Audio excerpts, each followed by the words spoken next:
ایک شعبہ ایسا ہے جس میں پچھلے ایک سال کے اندر بہت تیز رفتاری کے ساتھ کچھ ایسے اقدامات ہوئے ہیں جس سے لگتا ہے کہ پاکستان آگے بڑھ رہا ہے، اور وہ ہے پاکستان کا خارجہ پالیسی کا میدان۔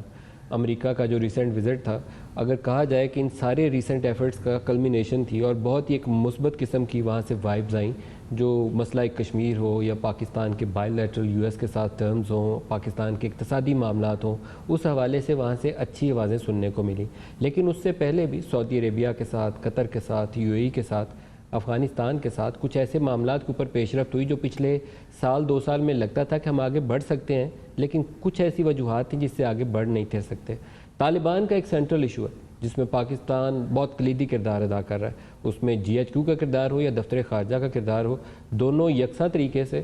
ایک اسٹریٹجی کے ساتھ آگے بڑھیں تو پھر تو معاملہ آگے چلتا ہے، لیکن ایک دوسرے کے متصادم راستے اختیار کریں تو پھر معاملہ آگے چلنے کی بجائے ٹکراؤ کی طرف لے جاتا ہے۔ تو یہ آج کے پروگرام کا ہمارا محور سارا اسی کے اوپر رہے گا، خارجہ پالیسی جو ہے۔ لیکن ایک اور آج بڑی ڈیولپمنٹ تھی اور وہ تھی چیئرمین سینٹ کا انتخاب۔